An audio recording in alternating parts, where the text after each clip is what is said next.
রাজের বাচ্চা আমার পেটে। মা আমি স্কুলে যাব।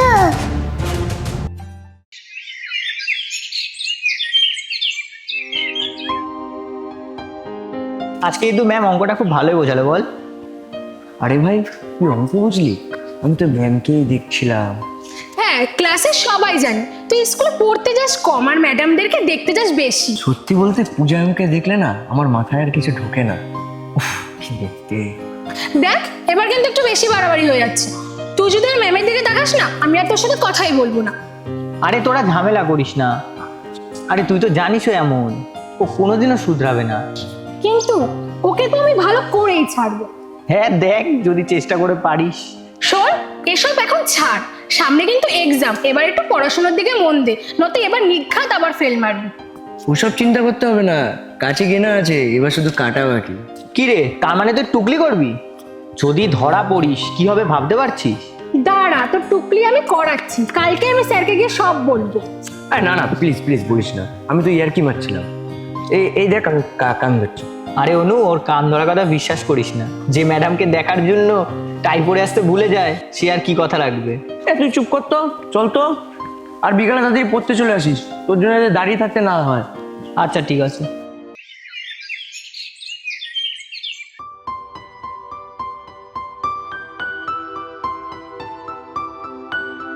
শোনো নু, আমি না দীপের জন্য ওয়েট করতে পারছি না। এবার না আমার মাথাটা পুরো গরম হয়ে যাচ্ছে কিন্তু। আচ্ছা রাজ, তোর এত কেন মাথা গরম হয় বলতো? যখনই কিছু হয় তখনই এত মাথা গরম করিস। শোন, আমি না শুধু তোর জন্যই এখানে দাঁড়িয়ে রয়েছি, না হলে না কতক্ষণ আগেই চলে যেতাম। কেন দাঁড়িয়ে আছিস আমার জন্য? চলে যা, আমি কি তোকে দাঁড়িয়ে থাকতে বলেছি নাকি?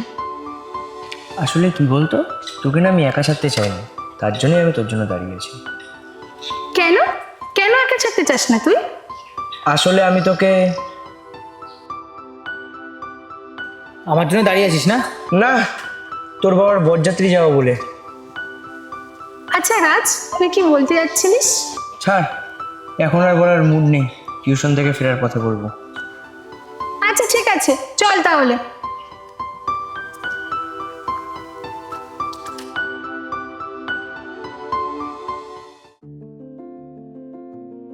আচ্ছা রাজ, স্যার দীপকে থেকে যেতে বললো কেন? আরে তুই এটা বুঝলি না, স্যার মনে হয় দীপকে এক্সট্রা কোনো ক্লাস করাবে মনে হয়। আরে সামনে এক্সাম না, আর দীপ হলো গিয়ে স্যারের গুড স্টুডেন্ট বলে কথা।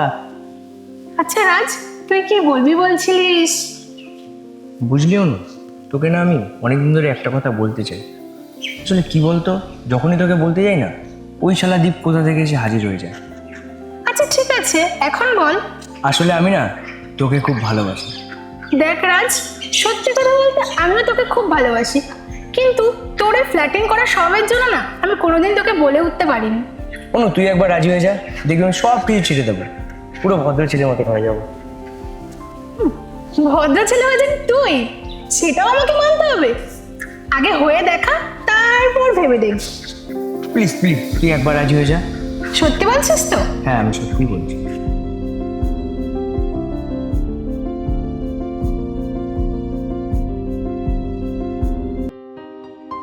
আচ্ছা দীপ, কালকে তোকে স্যার আটকে রেখেছিল কেন রে? স্যারের বাড়ি লক্ষ্মীগুলো নাড়বো নাকি নাকি? আরে না না, রাফ খাতা থেকে ফেয়ার খাতায় কিছু নোট তোলা বাকি ছিল, সেটাই নিচ্ছিলাম। তার মানে তো স্যার তোকে পার্সোনালি সাজেশনও দিয়েছে বল? তুই হলি স্যারের গুড স্টুডেন্ট বলে কথা। আরে তোরা ভুল বুঝছিস, স্যার যদি সাজেশন দেয় তাহলে তোরা জানবি না তাই কখনো হয়? আরে ভালো কথা, মঙ্গলবার দিন তো আমি স্কুলে যাইনি, সেই দিনের পূজা ম্যামের নোটগুলো কি তোদের কাছে আছে? মঙ্গলবার তো আমিও যাইনি স্কুলে, রাজের কাছে থাকতে পারে। হ্যাঁ আমার কাছে আছে, কিন্তু এখন তো নেই, আমার বাড়িতে আছে। আর যদি তোদের নিতে হয় তাহলে আয় আমার বাড়িতে সন্ধ্যের দিকে। সন্ধ্যাবেলা? না রে, আজ সন্ধ্যাবেলা আমার একটু কাজ আছে, আমি যেতে পারবো না। কি রে অনু, দীপ আসবে না বলে কি তুইও আসবি না? না না, আমার কোনো প্রবলেম নেই। আসলে কি বলতো, বিকেল বেলাতে একটু দিদি বাড়ি যাবো, ফেরার পথে না হয় তোদের বাড়ি থেকে নোট নিয়ে নেবো। তাহলে আজকে আমি আসি রে। আর সন্ধ্যাবেলা তাড়াতাড়ি আসিস, আমি বাড়িতেই থাকবো। আচ্ছা ঠিক আছে। আরে চল। শোন না ভাই, তোকে একটা কথা বলতে তো ভুলেই গেছি, পূজা ম্যামকে না রাজি করিয়ে ফেলেছি। রাজি করিয়েছিস মানে? কিসের জন্য? আরে বাড়িতে এক্সট্রা ক্লাস করাতে। আর বাড়িতে এক্সট্রা ক্লাস মানে তো তুই বুঝতেই পারছিস। আর তুই যদি চাস তাহলে তোকে আমি নিয়ে যেতে পারি। না না, আমার ওই সমস্ত এক্সট্রা ক্লাসের দরকার নেই। তোর ইচ্ছা আছে তুই যা।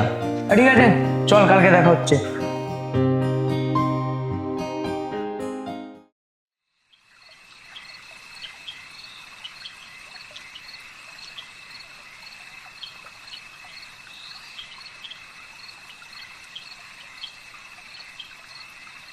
কি রে দীপ, তুই এখানে? কি হয়েছে?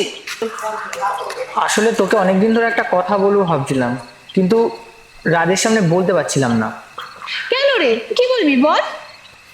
আমার না তোকে খুব ভালো লাগে। এসব কি বলছিস তুই? তুই আর আমি ভালো বন্ধু। দেখ দীপ, বন্ধুত্বের সম্পর্কটা না এভাবে নষ্ট করিস না। তোকে একটা কথা আমি বলতেই ভুলে গেছি, আমি না রাজকে খুব ভালোবাসি, আর রাজও আমাকে খুব ভালোবাসে। কি বলিস? তুই রাজকে ভালোবাসিস? রাজের সম্পর্কে সবকিছু জানার পরেও? হ্যাঁ জানি, ও একটু মেয়েদের সাথে ফ্ল্যাটিং করে, কিন্তু নিজে মনে কথা দিয়েছে ও আর এইসব ভুল করবে না, আরো ভালো হয়ে যাবে। আর সন্দীপ, তুই যখন আমাদের বন্ধুত্বের সম্পর্কটা নষ্ট করে দিলি, তাহলে আমি আর তোর সাথে বন্ধুত্ব রাখতেই চাই না।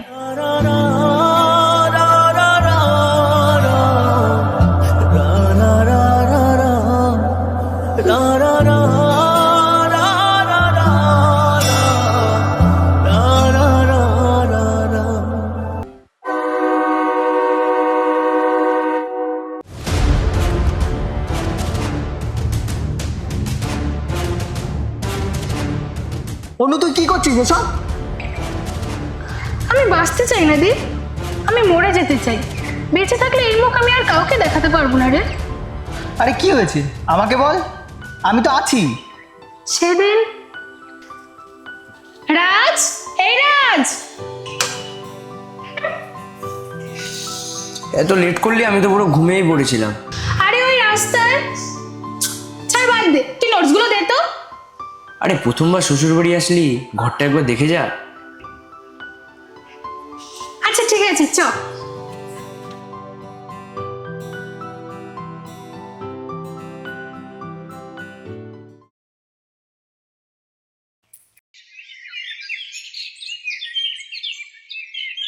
আরে কি হলো, মুখ ভর করে দাঁড়িয়ে রয়েছো কেন? কিছু বলো। রাজ, আমি প্রেগনেন্ট। কি বলছো এসব? আমি ঠিকই বলছি। এখন আমার কি হবে রাজ? তুমি কোনো চিন্তা করো না, আমি দেখছি সব কি করা যায়। প্লিজ রাজ, তুমি কিছু একটা করো, না হলে আমার মরা ছাড়া কোনো রাস্তা থাকবে না। আচ্ছা তুমি চিন্তা করো না, আমি তো আছি, আমি দেখে নিচ্ছি, কিছু একটা করা যাবে। ঠিক আছে, তুমি বাড়ি যাও, আর আমি আসছি, আমি পরে দেখা করবো।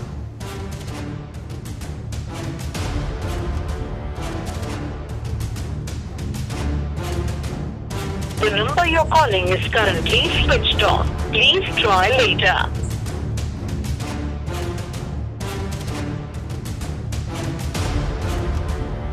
जिस नंबर से आप संपर्क करना चाहते हैं वो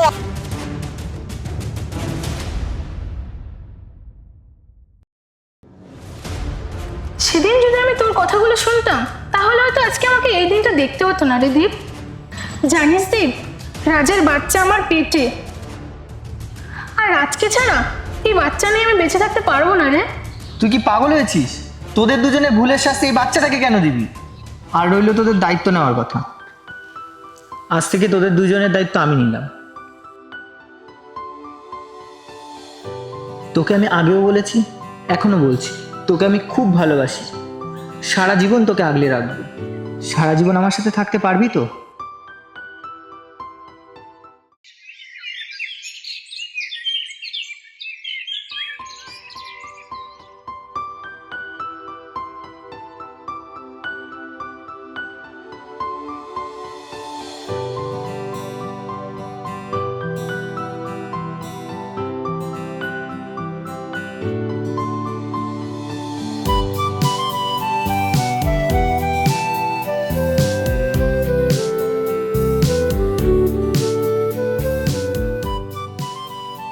আজকে অফিস থেকে আসার সময় কি আনতে হবে?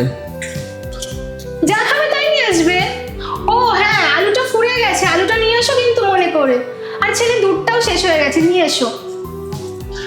ভাবছি আজকে তিনজনে ডিনারটা বাইরেই করব। হেমাংশের ঘর ভাড়াটা জোগাড় করেছো তো? আরে তুমি ওসব নিয়ে ভেবো না, আমার সব টাকা জোগাড় হয়ে গেছে। তোমরা শুধু রাত্রে বেরানোর জন্য রেডি হয়ে থেকো। আচ্ছা ঠিক আছে।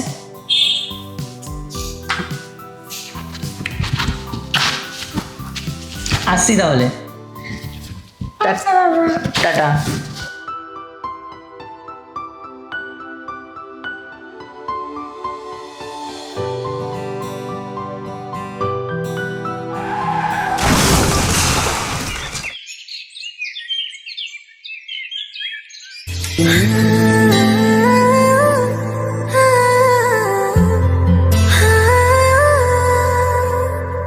আমি স্কুলে যাবো।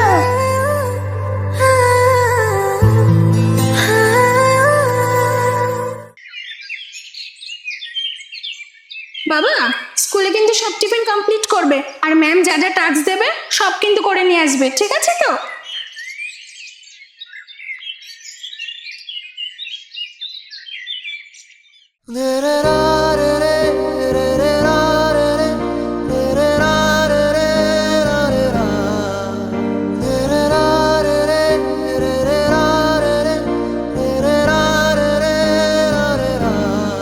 অনু, এ কি অবস্থা তোমার?